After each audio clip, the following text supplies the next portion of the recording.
398 জন দুর্নীতিবাজ সরকারি কর্মকর্তা, কর্মচারী, রাজনীতিক নেতা, ব্যবসায়ী, 641টি রিয়েল এস্টেট প্রপার্টিজ ক্রয় করেছে দুবাইতে। এছাড়া 252 জন সরকারি কর্মকর্তা, পুলিশ, সামরিক বাহিনী, রাজনীতিবিদ, ব্যবসায়ী আমেরিকাতে বিভিন্ন রিয়েল এস্টেট বিজনেসে ইনভেস্টমেন্ট করেছে অবৈধ সম্পদ।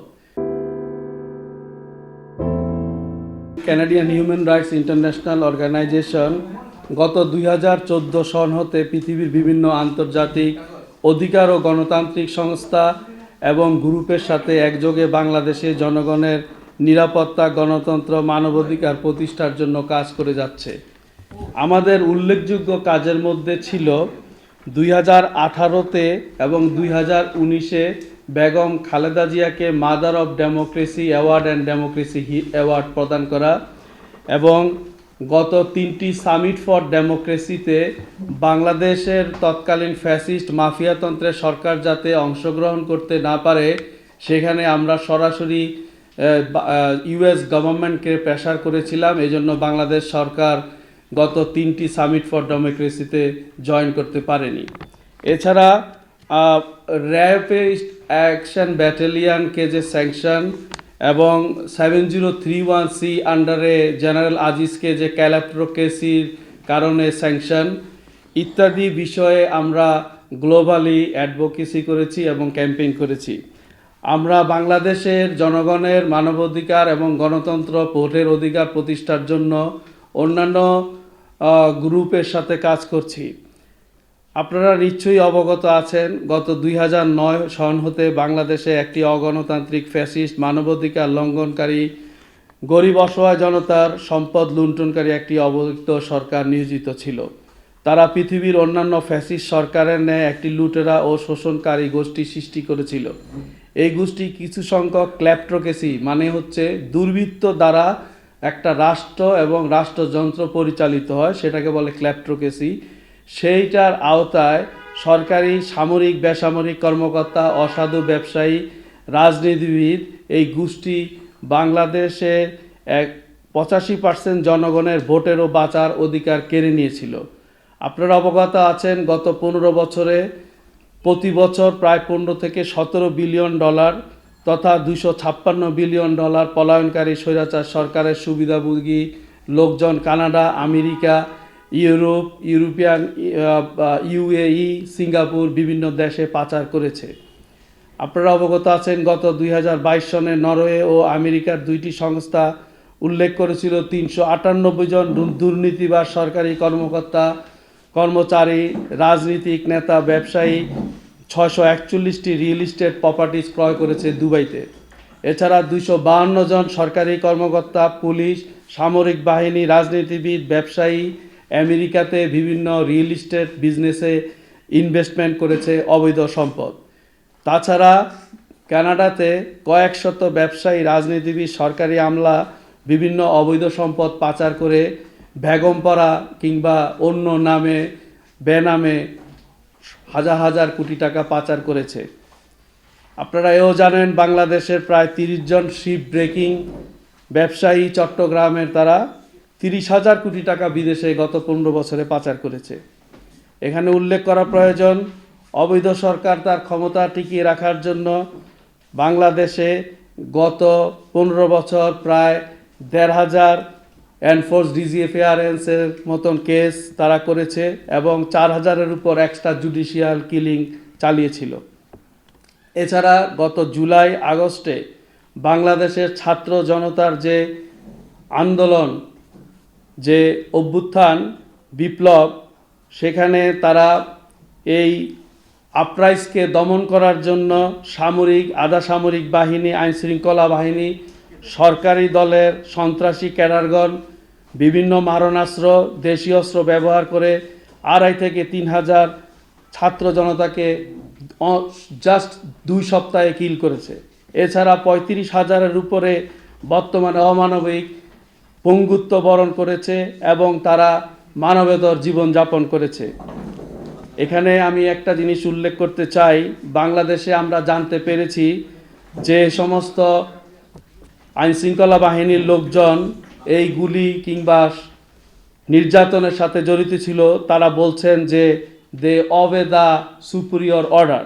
কিন্তু নুরেমবার্গ ট্রায়ালের 1946-এর ভার্ডিক্ট অনুযায়ী you can disobey the order, যেটা মানবিক না। আপনার বিবেক আছে, আপনি সেই বিবেক আপনার বিবেচনা করে আপনার সুপিরিয়রের অর্ডার আপনি ভঙ্গ করতে পারেন।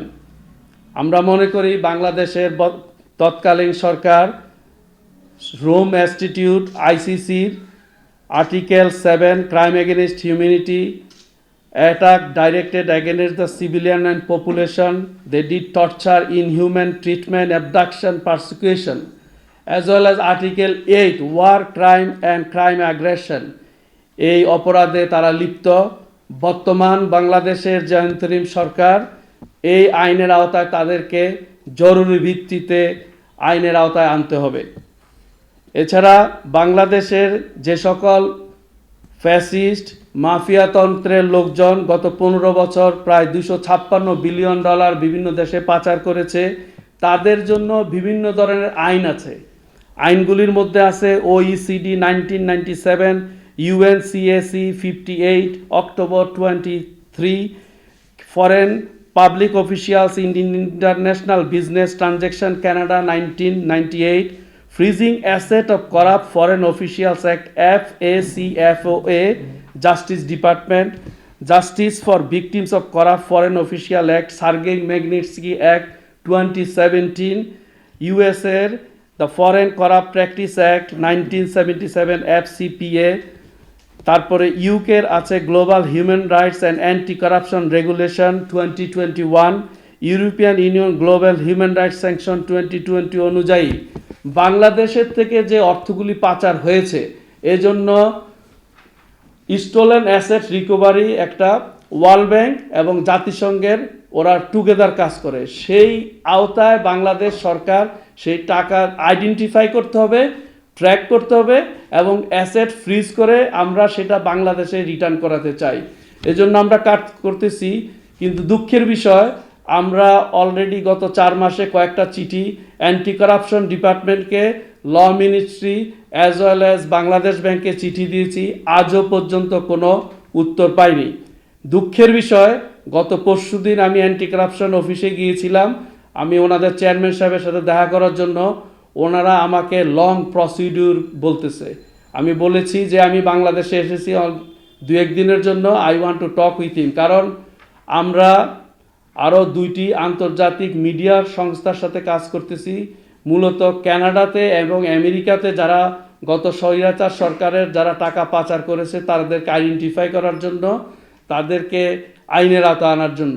এখন বাংলাদেশ গভর্নমেন্টের দায়িত্ব হচ্ছে, ওনারা ইমিগ্রেশনের কাছে টোটাল ইনফরমেশন আছে যে কারা বাংলাদেশ থেকে কখন গিয়েছে। আপনি সেই অনুযায়ী ডিসক্লোজ করেন যে ওই ব্যক্তি এত তারিখে কানাডা, যে বোর্ডিং কার্ড নেয় ওখানে তো লেখা থাকে সে কানাডায় গিয়েছে, সে আমেরিকা গিয়েছে, সে লন্ডন গিয়েছে। আপনি তাকে ফাইন্ড করেন, করে আপনারা আমাদেরকে দেন। We work on it, we have a group, global group, UNCAC একটি ইন্টারন্যাশনাল, আমরা under the umbrella of United Nations. তো আপনারা তো এটাকে এক্সপেডাইট করতে হবে। আমি এই যে আইনগুলি বললাম, এই আইনের আওতায় ইজিলি বাংলাদেশের যারা এই মানবতা বিরোধী কাজ করেছে, যারা বাংলাদেশের গরিবের সম্পদ বিদেশে লুণ্ঠন করেছে, তাদেরকে আপনি আইডেন্টিফাই করতে পারবেন, তাদেরকে বিচারের আওতায় আনতে পারবেন। বাংলাদেশের জনগণ ভাবতেছে গত 4 মাসে যে স্পিরিটে জুলাই বিপ্লব হয়েছে সেই স্পিরিটে কিন্তু আমরা নেই। আমরা সেখানে যেতে হবে। এখানে অনেক মানুষের আপনারা অ্যাসেসমেন্ট করতে, আমরা বিদেশ থেকে প্রত্যেক দিনের রিপোর্ট আমাদের কাছে আছে। এখানে ইউনাইটেড নেশনসের যে ফ্যাক্ট ফাইন্ডিং টিম আছে ওদের কাছে আমরা অলরেডি সেই জুলাইয়ের যে 15 তারিখে 3 জন যে ইউনাইটেড স্টেটসে যে বললো যে 3 জন মারা গেছে, সেই ডকুমেন্টস আমাদের কাছে আছে। 16তে 9 জন, সেটাও আছে, সাইদ যেদিন মারা গেল। প্রত্যেকটা দিনের 5 তারিখে যে এতগুলি মানুষকে যাত্রাবাড়ি, আপনার আশুলিয়া বিভিন্ন জায়গায় বার্ন করা হলো, গুলি করা হলো। এখন অনেকে প্রশ্ন করতেছে বাংলাদেশ সেনাবাহিনীর কাছে 226 জন আর 22 জন ছিল, এখন বাকি যারা চলে গেল, who are this people? It is your duty to disclose to the public of Bangladesh, international community, এবং আমরা জানতে চাই এরা কারা। আপনি তো একজনকে যে ক্রাইম করেছে তাকে তো আপনি রিহ্যাবিলিটেশন, তাকে আপনি জাস্টিসের মধ্যে না দিয়ে তাকে আপনি ছেড়ে দিবেন, সে তার মতন চলে বেড়াবে। এই জন্য তো বাংলাদেশের জনগণ জুলাই বিপ্লব সাধন করে নাই, এত স্যাক্রিফাইস হয় নাই। We want to C the change.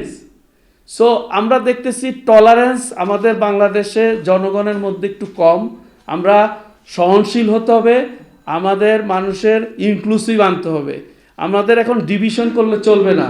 Internationally যে conspiracy against the Bangladesh people, আমি এই দেশে জন্মগ্রহণ করেছি, এই দেশের উপরে আমার খুবই আশা, আমার ইচ্ছা এই বাংলাদেশের প্রত্যেকটা জনগণ তার নাগরিক অধিকার পাবে।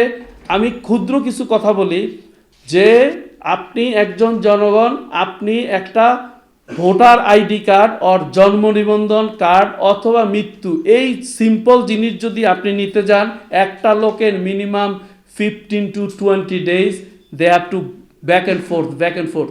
পৃথিবীর কোনো দেশে এটা নেই। একজন লোক জন্ম নিয়েছে, তার নাগরিক দায়িত্ব, তার পিতা সে অফিসে যে জাস্ট অনলাইনে সাবমিট করবে। It is government duty to send that document. আপনি উন্নয়ন যারা, ওরা তো ফেক উন্নয়ন বলছে। এখন গত 5 বছর, যে 4-5 মান্থ যে বর্তমান সরকার, ওনাদের উপদেষ্টাদের আরও অ্যাকশনে থাকতে হবে। ওনারা যদি সচিবালয়ে কিংবা অফিসে বসে রাষ্ট্র চালাতে চায়, ইট ইজ নট পসিবল।